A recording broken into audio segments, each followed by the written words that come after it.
allow me to take a moment and go crazy land. Let's think outside of whatever it is that we would think could possibly be. Check this out. We're part of some world government where all of the governments are working together. Unbeknownst to us, they're working together. It appears that they're separated. They got the gas. We have the gas shortage, right? We have this, not gas shortage, but there's a little beef going on between Russia and the Arab Emirates. I don't really know. I'll be lying if I knew all these. I don't know all these details. I haven't kept up with everything. It's so much, but I know that there's something going on. The reason why here in 2020, March of 2020, gas is low. The gas prices are low because there's some sort of rift going on, and I think the president even said this is the time to just stock up on oil. Stock up, stock up, stock up. And I started to think about how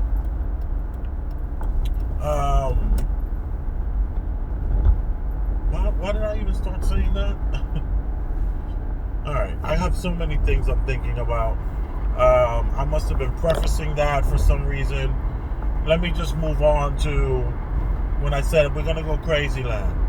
And that is about this flu virus and how the governor today, and what's today? What is today? The 15th. The 15th here in New York City, March 15th, 2020, the governor asked that the store owners voluntarily close their businesses. Okay? So, started to think about the ghost cities. Because I'm in New York City right now, I'm driving, and there's a lot of cars on the road still. I mean, it's a lot of cars driving by.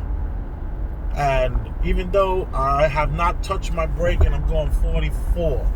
I'm going 44 on the FDR Drive north. And normally I would have had to hit my brake around the 59th Street Bridge, and I didn't have to do that today. So there's a significant difference on the road. I was remembering how the blackout here in New York City, it was like a ghost town. And it was very scary, and there was like no cars on the road. I was like one of the only people that were out. Me and maybe, it was like maybe just a 1% of the cars on the road, you know, so they were few and far between. I like that, few and far between. I don't think I've ever used that in a sentence, but I'm using it now. So I started to think about how crazy and spooky and how quiet that was. Then I started to think about how China has these ghost cities and how spooky it must be to live in these ghost cities. Then I was thinking about D-Wave and how Jody Rhodes said that it's possible how we ripped some sort of time, we've ripped the fabric of time to some degree, to where we've opened ourselves up to some sort of entities, you know, some sort of Lovecraftian style is what he referred to it as, which is the H.P. Lovecraft, the short story writer. They make all these movies about H.P. Lovecraft and time and these sort of creatures that are highly advanced. They wouldn't even look at us as anything like the way we look at a gnat or a fruit fly is the way they would see us. They wouldn't be impressed in any kind of way. So I was thinking that what if possibly these sort of creatures were planning some sort of scout. There's a scout ship coming. So we have this ship that's on its way, not to necessarily maybe even stop here, but maybe they're going to scan us and observe us to see if we're something worth even coming to. And we're aware of this sort of timeline. So this whole entire virus is all those building of all those structures like ghost cities. Those ghost cities are there so that when these creatures fly over us, they see that we're like, some very primitive. It's not worth them even coming here. It's not like, if let's say we were food to some degree, some sort of, something to be eaten, like and warehoused, and they want to stop this sort of thing from happening to us. I would say, wait a minute, let's hide everybody from the Passover. Let's have a bunch of, maybe they're going to be flying in from that part of the China, like wherever they've calculated that by the time they fly over, it's going to be kind of facing that China area. So what we will have is tons of cities being built that are totally empty. So when they do the flyover, they're like, Earth is not even worth us invading. There's not enough people there for us to even care.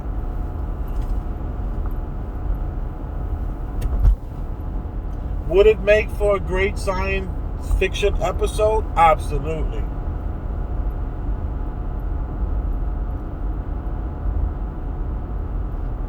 Could it be possible that everything that I say that I'm spieling out here is all part of some sort of collective idea that maybe I'm not the only one thinking this? I would say yes. Also, I would question, or I would wonder, and I would like to just throw this on the table. Why would Jody Rhodes say that the D-Wave computer has opened up some sort of porthole, some sort of access? If it wasn't true, why would he say it? And if it is true, then maybe it would make sense that the governments would get together. Because we need to look like we're not like a lot of us out here. So if we can shut down New York City, because you step outside of the city, it's desolate. You go 3 miles out of any city, it's farmland. It's mountains. It's possible that we are hiding ourselves without even knowing it. That we are hiding from something so sinister and so evil and so vicious that they have figured out a way to hide the people.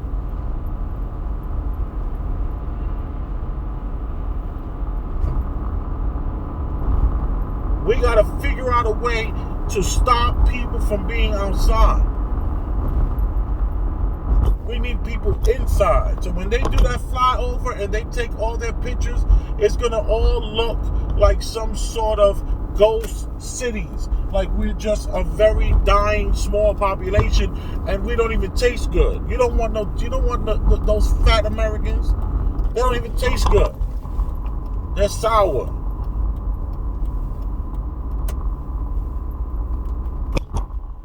I think more people need to throw this kind of craziness on the table. And not only because it makes for great science fiction writing, but what it does is it opens up you and I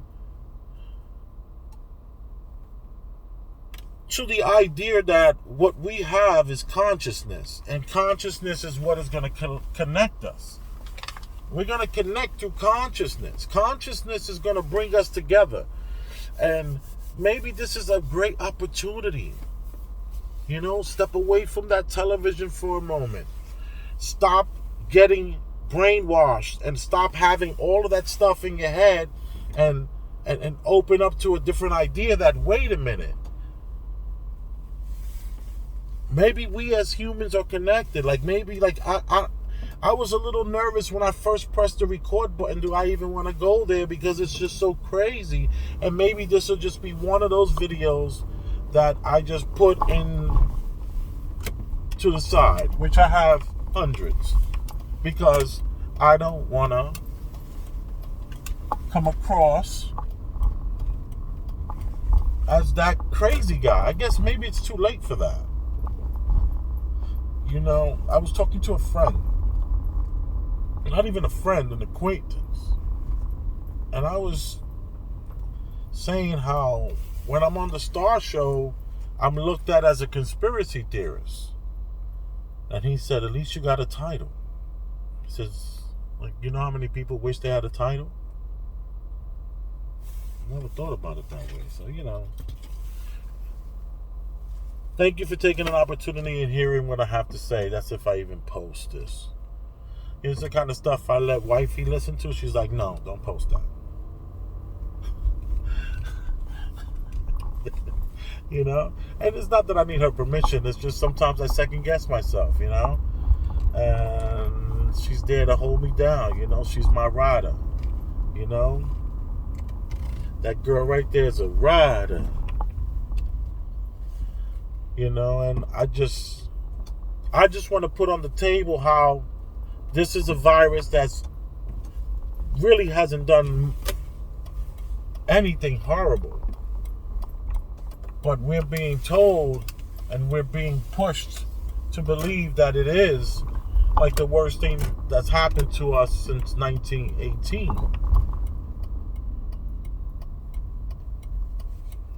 Where people were dropping like flies.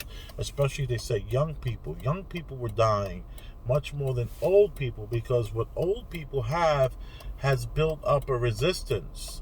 Old people has built up this resistance back in the. Well, let me just say this: if you look, there's some.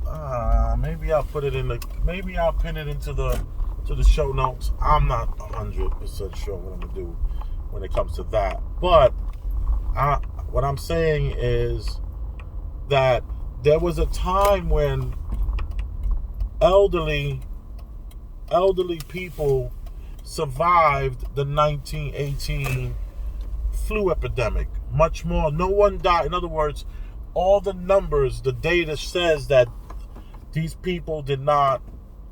I'm reversing. I don't know if the mic is going to still work. So, let me move over. There we go. So,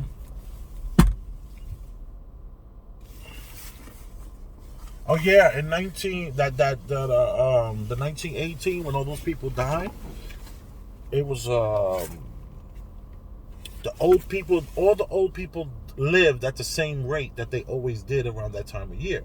You see, everyone knows that in the wintertime, there's some sort of flus that just happen. They do well winter times of the year, whereas summer times of the year is different.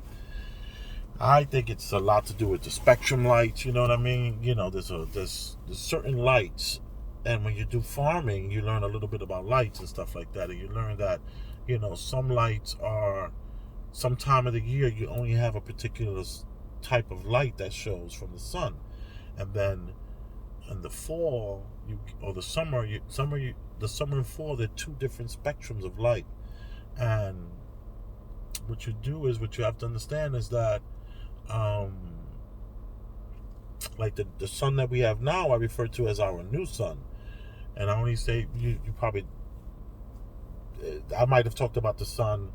Oh yeah, I have a stop sun gazing video out, but I have several videos where I talk about the sun and the changing of the sun and the way the sun has. When I was a kid, it was yellow, and it didn't burn skin the way it burns skin now. Now the sun is burning black skin and making people with melanin have real serious problems that they never had. And it's a white, I call it the white HD sun. It's some sort of like LED. You remember when we used to have the old lights and you would turn on the old light and it looked like yellow, bright yellow, and then that was like the old technology. The bulbs were like really yellow looking, and they would even burn some of the, if there was near plastic or like a shade, it would burn it to be like a yellowish color. It would give off this really strong yellow color, and then we made it to like fluorescent bulbs. That was a white, really like weird white bulb light. And then they came up with like soft white, which was like a better way of looking at the light. And then we all came up with the LEDs. And LEDs was a clearer, cleaner, brighter, wider light. And it appears that our sun has actually changed with technology's change.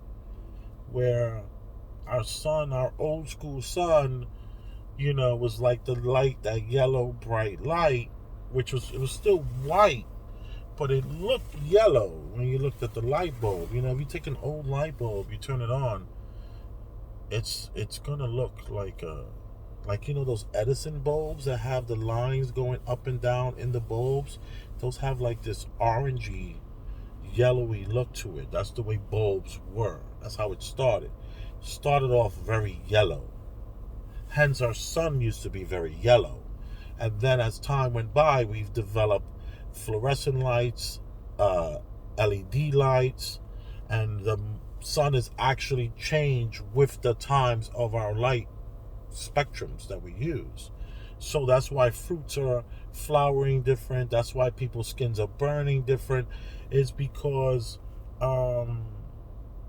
possibly this reality that we're in is one in which yes, the earth and the times are changing, but humanity is still somehow it wasn't necessary. We didn't need that. We didn't need to move forward with the times, but maybe these creatures that are in charge kind of do. So I'm just kind of gonna like step away from that and just kind of go back to the idea that possibly us quarantining ourselves is some sort of ruse that's being played on something that is going to be spying on us. And the only reason why, and when I say spying, I said fly over, or there might just be some sort of window that opens at a particular time. And when this window opens, we've calculated a certain timeline, and we want to make our population look as small as possible, or unattractive as possible, or nothing juicy over here. So, thank you for taking an opportunity to hear something that's pretty out there. Boom.